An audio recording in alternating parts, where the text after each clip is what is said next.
Good morning, precious people. Here we are together. It's another fresh day. So I'm just grateful for this day. It's a gift. I'm thankful you're here with me, with your irreplaceable light and the wisdom and experience only you bring into the world. Today's a gift filled with possibility. So let's open it with kindness and curiosity. And remember, we are all still growing and learning. So, grab your nearest drink. Get coffee. I'm a mama bear today. It's so good.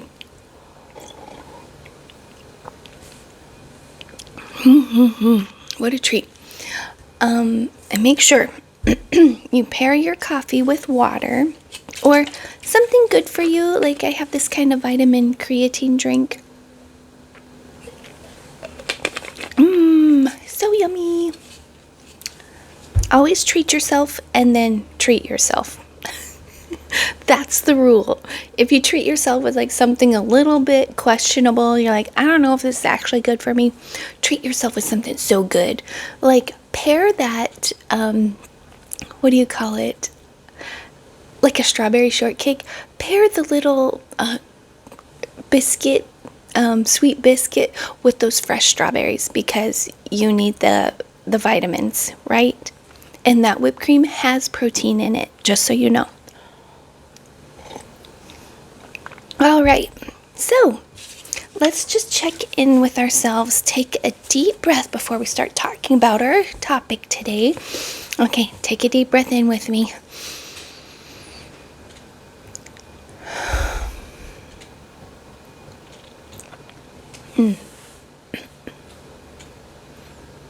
I love it when I don't feel anything. When I can just breathe it out, just let it out and fully relax. I don't feel anything, any little gremlins kind of just hanging out in my head or my body. I don't know if you ever get a little gremlin, a little hanger-oner sort of thing, where it's kind of like eating at you like, ooh, what? Why is my neck so tight? What was I thinking? Or is on my computer too much? Or on the internet. Oh, so today's topic might lead into something like that. Like, are you spending too much time on the internet? Spending too much time scrolling? Too much time like this because the world's scary? You know, it's like when I worked or when I was in graduate school for speech pathology, I made this flyer called vocal hygiene. So hygiene, you always think, oh, like brushing your teeth or taking a shower or whatever, but everything in your environment can have its own set of hygiene rules. So we're going to talk about some cognitive hygiene today. After last week of building this fort, growing ourselves, learning, changing behaviors, adding things into our life. Now it's time to maintain those changes and the momentum we've created. So for someone like me who balances daily video, community work, and family management, when I talk about self-care, it's not bubble baths and face masks. It's my need to sustain my special light so I don't burn out. Since I've been focusing on personal responsibility, I'm going to frame this week as like it's maintenance for the mission. So it's a way to sustain the hard work and the changes you've been making. You wouldn't want to drink dirty water. So why are you letting that dirty water and dirty information into your brain? Today we'll talk about cognitive hygiene and how to protect your mental clarity in a world that's designed to distract you. Everything is vying for your eyes. From the news to things just in the environment, that everyone wants your attention. It's all about marketing. Almost everything here these days, you turn your phone on, everything is designed to grab your attention. And so little breaks like this video that are like 20 minutes long, where you can kind of sit in it and I'm not trying to sell you something. I don't even know how to grab people's attention, obviously, but absorb some good information, give your brain a little rest. So since we spent last week building our careers, our marriages, and finances, today I'm going to start a new self-care series. And don't worry, I'm not going to ask you to put cucumbers on your eyelids. I'm talking about a systems maintenance program. If you're the architect of your life, your brain is the processor, and the processor is getting clogged with junk data, and the whole building project is going to stall. So, today, again, it's cognitive hygiene. In the news this morning, new data shows that the average person in 2026 consumes the equivalent of, get it, every day. How many newspapers worth of information do you think you consume in a day? I remember growing up and I could read the comics section of the newspaper and then I'd flip through just to look at the pictures. Like, I wouldn't read a whole newspaper, but today, most people on average are consuming 174 newspapers worth of information each day. So, we're drowning in something called context switching. So you're looking at this, you're looking at that, you're looking at this, you're looking at that. Okay, that happened. Someone's calling you. My husband comes and shows me a meme or a video.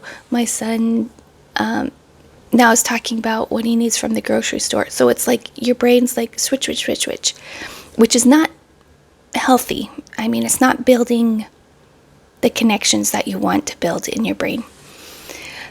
So since we're jumping from a tragedy in the news into a cat video to your work email in 3 seconds, it's just tiring and it's neurologically damaging. It thins our ability to focus on that special light we want in our lives. Taking responsibility for your self-care starts with taking responsibility for what you let past your mental filters. So here's the science behind it. Are you ready? I love science. I love studies. So let's see what it says about this. Science tells us that we have a limited amount of cognitive load each day. Every tiny decision, think about decisions you make every day. What to wear, which link to click in your email. Even when I'm checking my email, I have my filter set very high, so almost everything goes in my junk mail. So I end up checking my junk mail every day. And as I'm going through, I'm deciding whether I want to report something as spam. I mean, honestly, every little decision, we're making like millions of decisions a day, and we don't realize it. That's adding to our cognitive load. And I know a lot of women who are carrying the heavy load of their families' thinking also. My husband and I were talking about this yesterday or the day before, where it's like most women, I mean, not every, this is just a generalization, it's probably not every family, but making all the doctor's appointments, dentist appointments, researching the camp that kids want to go to that summer, watching for the tuition bill to come, planning for things. I mean, women are constantly planning. I'm checking in. I'm looking at my son's toothpaste to make sure he doesn't need me to order a new one. You know, I don't know. Do you all encounter something like this too? So every decision, everything you're holding in your head, all this cognitive load, it's draining your battery. And it's called, you've all heard this, decision fatigue.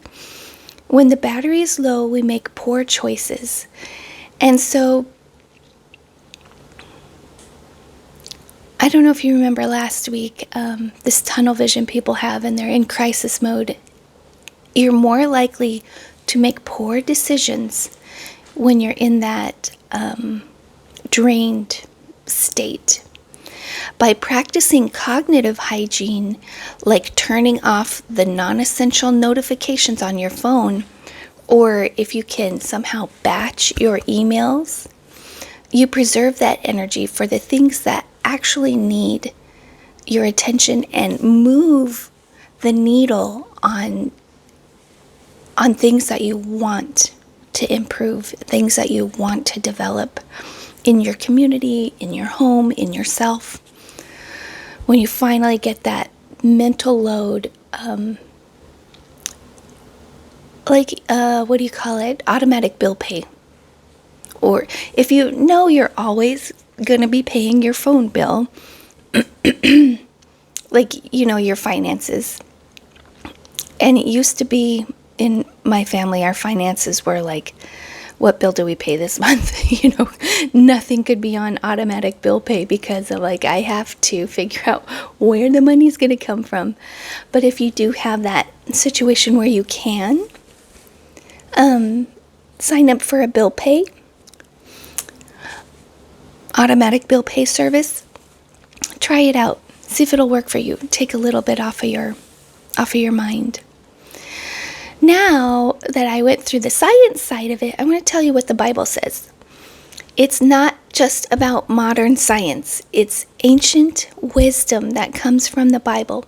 Proverbs, one of my favorite books, Proverbs 4:23 tells us, above all else, guard your heart, for everything you do flows from it. In the original context, the heart referred to the mind and your will. If you don't guard your mind against the noise of this world, your output, your production, your love for your spouse, your patience with your kids, that's going to be tainted. So stewardship starts with the mind. You can steward your money, you can steward your resources, and that also includes your energy, your attention, your mind.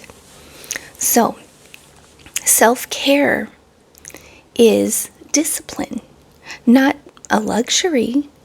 It's the personal responsibility you have to remain a high-functioning leader for the people who depend on you. So I have some homework today. I'm going to give it to myself too. This is hard. It's going to be hard. Go into your phone settings and turn off all notifications except for phone calls and text messages. See, trying to think. I did on our Ring app, the cameras on the front of your house. I do have one of the cameras turned off because it was going off all the time on my phone. That one's going to be hard to let go. I'll do it for a couple of days and see how I feel. Just phone calls and text messages, that's all that's coming through on my phone for the next couple of days. It's going to be weird because my phone's dinging all the time, and I have this watch that's hooked to my phone, so it's like I'll hear my phone, then I'll hear my watch. I'll hear my phone, I'll hear my watch. Do you think you could do it? Are you going to have a difficult time with, which app? I'm trying to think of the different apps I kind of rely on, or I don't even rely on them. I need to change my thinking on that. So, yeah. Got to bring that into subjection, my reliance on the dinging of my phone.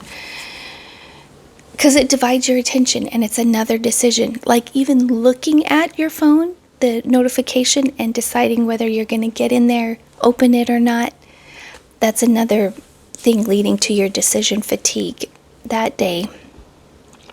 So I have 3 things you can check out online. Let me pull them up as I'm looking at them. One's called Freedom.2. Let me see what this is.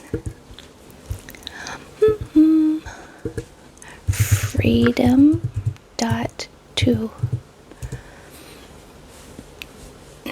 Block distractions and unblock your life. Start for free. Has a lot of magazines and publications they've published in that have done stories on them. So that must be a legitimate app. Sometimes you sign up for these apps and you're like, what, am I downloading a virus? What am I doing here? So it says freedom to let you focus on what truly matters, whether it's work, hobbies, or just a moment of calm. I love the Calm app. I used to have it. I had to pay for it, I think. I wonder if it has some free features. Anyway, Calm app. I'd also suggest that one. And they have sleep stories on one of the apps that I had for a while. I forgot what it was. What app has sleep stories? Let me see. What app has sleep stories?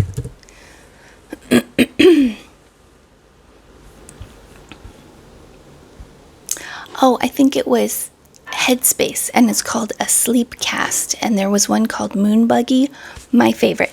I think you can find it on YouTube. Just search Headspace Moonbuggy. You made me fall asleep every time. I was having so much anxiety during the day and was having a hard time sleeping. So I had to put on Moonbuggy every night. It was good. I loved it. So yeah, this Freedom 2, it's an App Store editor's choice. So it looks like it could be a good app to check out. Something called the Center for Humane Technology. It was founded by former tech insiders. This site offers a take control toolkit with concrete steps to re-engineer your relationship with your devices. That's called the Center for Humane Tech. I'm going to look that up. Center for Humane Tech. So the website is humane, so that's human with an E on the end, tech.com. It's a nonprofit dedicated to ensuring that today's most consequential technologies, such as AI and social media, actually serve humanity. Ooh. Yeah, I'm going to bookmark this so I can check that out. Neato. Okay, one more thing. Excuse me. Let me have some sips. You got your coffee with you still? Take some sips.